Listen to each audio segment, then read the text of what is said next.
तुलसी महारानी नमो नमो, तुलसी महारानी नमो नमो। हरि की पटरानी नमो नमो, हरि की पटरानी नमो नमो।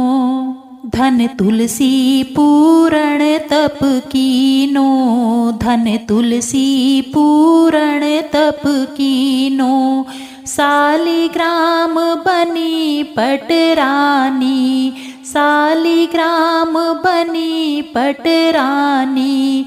जाके पत्र मंजरी कोमल, श्रीपति कमल चरण लपटानी, श्रीपति कमल चरण लपटानी।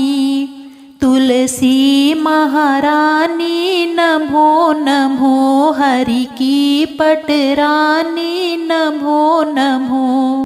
परम पावन तुलसी जी का महात्म बताते हुए ब्रह्मा जी कहते हैं कि कार्तिक मास में जो भी विष्णु भक्त प्रातः काल स्नान करके पवित्र हो कोमल तुलसी दल से भगवान दामोदर की पूजा करता है, वह निश्चय ही मोक्ष प्राप्त कर लेता है। यह पाप का नाश और पुण्य की वृद्धि करने वाली है। अपनी लगाई हुई तुलसी जितना ही अपने मूल का विस्तार करती है, उतने ही सहस्त्र युगों तक मनुष्य ब्रह्मलोक में प्रतिष्ठित होता है। यदि कोई तुलसी युक्त जल में स्नान करता है तो वह सब पापों से मुक्त हो भगवान विष्णु के लोक में आनंद का अनुभव करता है। जिसके मुख में, कान में और मस्तक पर तुलसी का पत्ता दिखाई देता है, उसके ऊपर यमराज भी दृष्टि नहीं डाल सकते हैं। फिर दूतों की तो बात ही क्या, जो प्रतिदिन आदर पूर्वक तुलसी की महिमा सुनता है, वह सब प्रकार के पापों से मुक्त हो ब्रह्मलोक को प्राप्त होता है।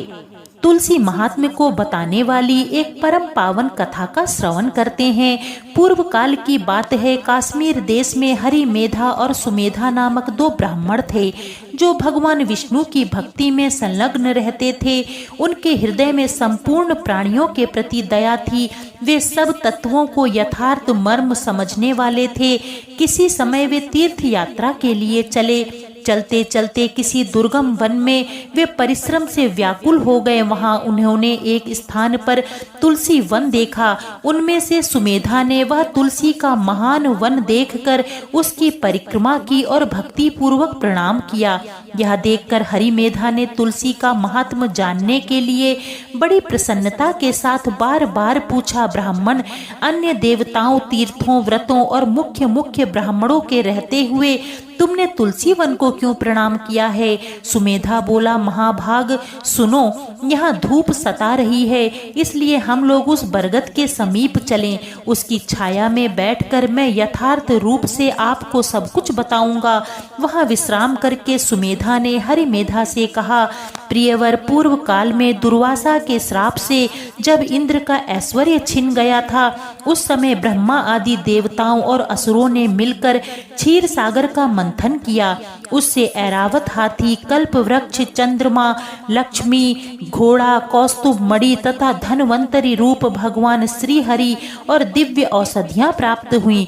तदंतर अजरता और अमरता प्रदान करने वाले उस अमृत कलश को दोनों हाथों में लिए हुए श्री विष्णु बड़े हर्ष को प्राप्त हुए। उनके नेत्रों से आनंद अश्रु की कुछ बूंदें उस अमृत के ऊपर गिरी। उनसे तत्काल ही मंडलाकार तुलसी उत्पन्न हो गई। इस प्रकार यहाँ प्रकट हुई तुलसी एवं लक्ष्मी को ब्रह्मा आदि देवताओं ने श्री हरि को समर्पित किया और भगवान ने उन्हें ग्रहण कर लिया। तब से तुलसी जी जगदीश्वर श्री विष्णु की अत्यंत प्रिय करने वाली हो गई। संपूर्ण देवता भगवान प्रिया तुलसी जी की श्री विष्णु के समान ही पूजा करते हैं। सुमेधा इस प्रकार कह ही रहे थे कि सूर्य के समान अत्यंत तेजस्वी एक विशाल विमान उनके निकट ही दिखाई दिया। उन दोनों के आगे ही वह बरगद का वृक्ष यकायक गिर पड़ा और उससे दो दिव्य पुरुष निकले, जो अपने तेज से सूर्य के समान संपूर्ण दिशाओं को प्रकाशित कर रहे थे।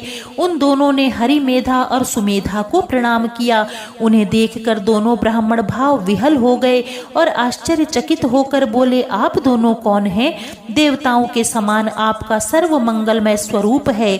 आप नूतन मंदार की माला धारण किए कोई देवता प्रतीत हो रहे हैं। उन दोनों के इस प्रकार पूछने पर वृक्ष से निकले हुए पुरुष बोले, प्रियवरो, आप दोनों ही हमारे माता पिता और गुरु बंधु आदि सब कुछ आप ही हैं। इतना कहकर उनमें से जो ज्येष्ठ था वह बोला, मेरा नाम आस्तिक है, मैं देवलोक का निवासी हूँ। एक दिन मैं नंदनवन में एक पर्वत पर क्रीड़ा करने के लिए गया। वहाँ देवंगनाओं ने मेरे साथ इच्छा अनुसार विहार किया। उस समय युवतियों के मोती और बेला के हार तपस्या करते हुए लोमस मुनि के ऊपर गिर पड़े। पर यह सब देखकर मुनि को अत्यंत क्रोध हो आया। उन्होंने सोचा कि स्त्रियां तो परतंत्र हैं, अतः यह उनका अपराध नहीं, यह दुराचारी आस्तिक ही शाप पाने योग्य है। ऐसा निश्चय करके उन्होंने मुझे श्राप दिया कि अरे तू ब्रह्म राक्षस होकर बरगद के वृक्ष पर निवास करेगा। फिर मैंने विनय पूर्वक जब उन्हें प्रसन्न किया तब उन्होंने इस शाप से मुक्त होने की अवधि भी निश्चित कर दी और कहा, जब तू किसी ब्राह्मण के मुख से भगवान विष्णु का नाम और तुलसी दल की महिमा सुनेगा तब तत्काल तुझे उत्तम मोक्ष की प्राप्ति होगी।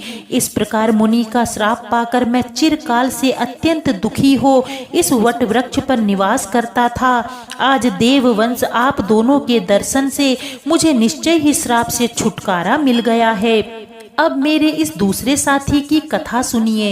ये पहले एक श्रेष्ठ मुनि थे और सदा गुरु की सेवा में ही लगे रहते थे। एक समय गुरु की आज्ञा का उल्लंघन करने से ब्रह्म राक्षस स्वभाव को यह प्राप्त हो गए, किंतु आपके प्रसाद से इस समय इनकी भी ब्राह्मण के श्राप से मुक्ति हो गई। आप दोनों ने तीर्थ यात्रा का फल यहीं प्राप्त कर लिया। ऐसा कहकर वे दोनों श्रेष्ठ ब्राह्मणों को बार बार प्रणाम करके उनकी आज्ञा से प्रसन्नता पूर्वक अपने दिव्य धाम को गए। तत्पश्चात वे दोनों श्रेष्ठ मुनि परस्पर पुण्यमयी तुलसी की प्रशंसा करते हुए तीर्थ यात्रा के लिए चल दिए। इसलिए भगवान विष्णु को प्रसन्नता देने वाले इस कार्तिक मास में तुलसी की पूजा अवश्य ही करनी चाहिए।